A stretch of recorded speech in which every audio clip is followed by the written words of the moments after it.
आई गईल कार्तिक महीनवा, छठी माई के पावन त्योहार।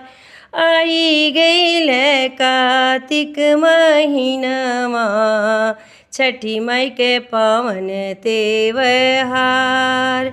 देवलोक से चली छठी मैया, होई के डोलिया सवार। देवलोक से चली छठी मैया, होई के डोलिया सवार। देवलोक से चले सूरज मल, होई के रथवा सवार।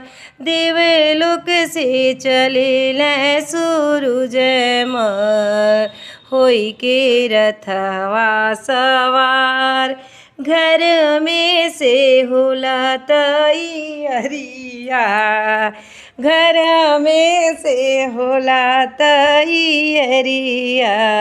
सजे गंगा माई के घाट, सजे गंगा माई के घाट। बाजेला बरहो बजनवा, बाजेला बरहो बजनवा। गुजला धरती आकाश, गुजला धरती आकाश।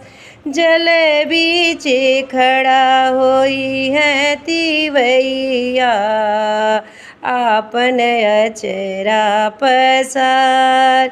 जल बीचे खड़ा होई के तिवैया, आपन अचरा पसार। आई गईल कार्तिक महीनवा, छठी माई के पावन त्योहार। आई गईल कार्तिक महीनवा, छठी मैया के पावन त्योहार, छठी मैया के पावन त्योहार।